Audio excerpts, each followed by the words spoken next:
विश्वास उन बातों की स्थिर प्रतीक्षा है जिनकी हम आशा करते हैं और उन वस्तुओं के अस्तित्व के विषय में दृढ़ धारणा है जिन्हें हम नहीं देखते। विश्वास के कारण हमारे पूर्वज ईश्वर के कृपा पात्र बने। विश्वास द्वारा हम समझते हैं कि ईश्वर के शब्द द्वारा विश्व का निर्माण हुआ है और अदृश्य से दृश्य की उत्पत्ति हुई है। विश्वास के कारण हाबिल ने काइन की अपेक्षा कहीं अधिक श्रेष्ठ बलि चढ़ाई। विश्वास के कारण वह धार्मिक समझे गए क्योंकि ईश्वर ने उनका चढ़ावा स्वीकार किया। विश्वास के कारण वह मरकर भी बोल रहे हैं। विश्वास के कारण मृत्यु का अनुभव किए बिना हेनोक आरोहित कर लिए गए। वह फिर नहीं दिखाई पड़े क्योंकि ईश्वर ने उन्हें आरोहित किया था। धर्म ग्रंथ उसके विषय में कहता है कि आरोहित किए जाने के पहले वह ईश्वर की कृपा पात्र बन गए थे। विश्वास के अभाव में कोई ईश्वर का कृपा पात्र नहीं बन सकता। जो ईश्वर के निकट पहुंचना चाहता है उसे विश्वास करना है कि ईश्वर है और वह उन लोगों का कल्याण करता है जो उसकी खोज में लगे रहते हैं। ईश्वर से उस समय तक अदृश्य बातों की सूचना पाकर नूह ने अपना परिवार बचाने के लिए विश्वास के कारण बड़ी सावधानी से पोत का निर्माण किया। उन्होंने अपने विश्वास द्वारा संसार को दोषी ठहराया और वह उस धार्मिकता के अधिकारी बने जो विश्वास पर आधारित है।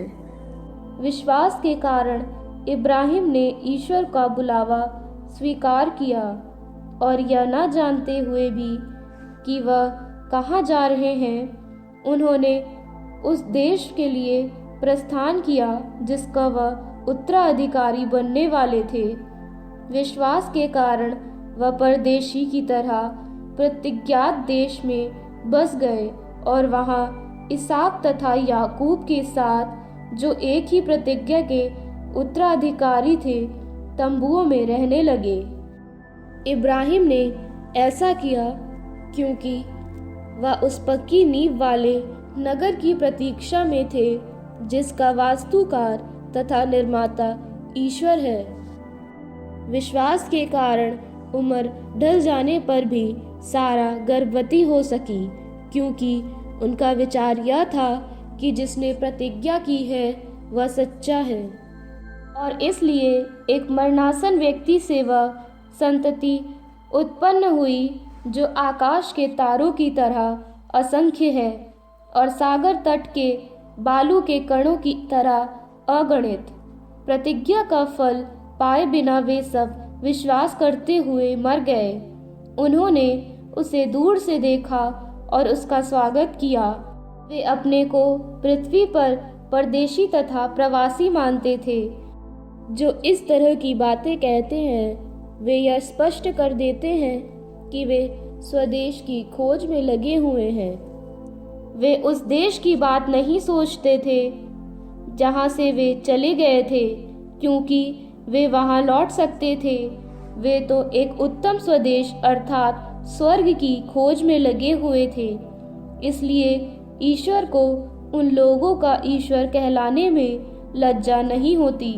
उसने तो उनके लिए एक नगर का निर्माण किया है।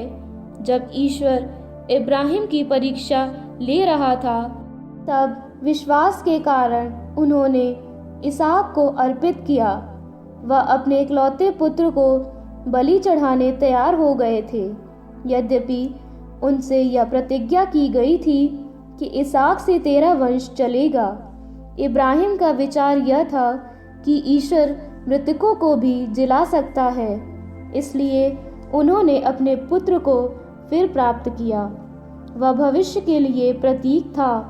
विश्वास के कारण इसहाक ने याकूब एवं एसाव को भविष्य के लिए आशीर्वाद दिया।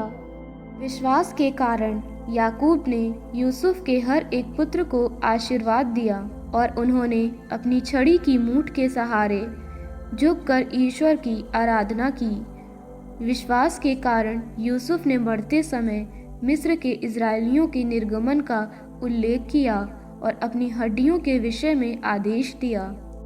विश्वास के कारण मूसा के माता पिता ने यह देखकर कि बच्चा सुंदर है, उन्हें जन्म के बाद 3 महीनों तक छिपाए रखा और वे राजा के आदेश से भयभीत नहीं हुए।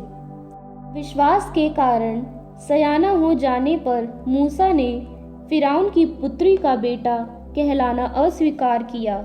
उन्होंने पाप का अल्पस्थायी सुख भोगने की अपेक्षा ईश्वर की प्रजा के साथ अत्याचार सहना अधिक उचित समझा। उन्होंने मिस्र की धन संपत्ति की अपेक्षा मसीह के अपयश को अधिक मूल्यवान माना, क्योंकि उनकी दृष्टि भविष्य में प्राप्त होने वाले पुरस्कार पर लगी हुई थी। विश्वास के कारण उन्होंने मिस्र देश को छोड़ दिया।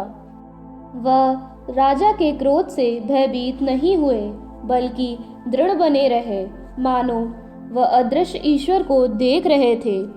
विश्वास के कारण उन्होंने पास्का मनाया और रक्त छिड़का, जिससे विनाशक दूत इजरायलियों के पहलौठे पुत्रों पर हाथ न डालें। विश्वास के कारण उन लोगों ने लाल समुद्र पार किया, मानो वह सूखी भूमि था, और जब मिस्रियों ने वैसा ही करने की चेष्टा की तो वे डूब मरे। विश्वास के कारण यरीको की 4 दीवारी गिर पड़ी जब इजरायली 7 दिनों में 7 बार उसकी परिक्रमा कर चुके थे। विश्वास के कारण राहाब नामक वेश्या अविश्वासियों के साथ नष्ट नहीं हुआ, क्योंकि उसने गुप्तचरों का स्वागत किया था। मैं और क्या कहूँ, गिदियोन, बराक, समसोन, यिफ्ते, दाऊद, समूएल और अन्य नबियों की चर्चा करने की मुझे फुर्सत नहीं।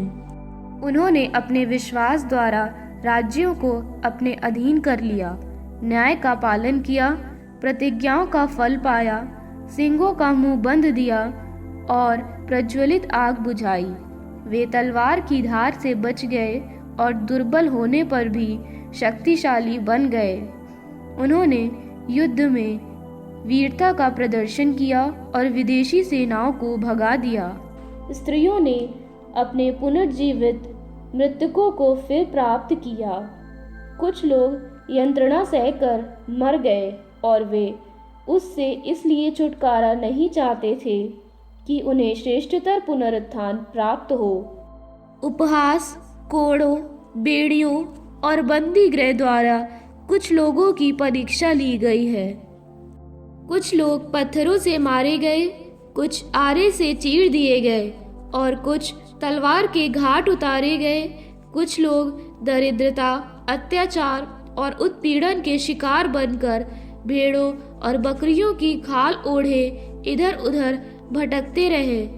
संसार उनके योग्य नहीं था। उन्हें उजाड़ स्थानों, पहाड़ी प्रदेशों, गुफाओं और धरती के गड्ढों की शरण लेनी पड़ी। वे सभी अपने विश्वास के कारण ईश्वर के कृपा पात्र बन गए, फिर भी उन्हें प्रतिज्ञा का फल प्राप्त नहीं हुआ, क्योंकि ईश्वर ने हमको दृष्टि में रखकर एक श्रेष्ठतर योजना बनाई थी। वह चाहता था कि वे हमारे साथ ही पूर्णता तक पहुँचे।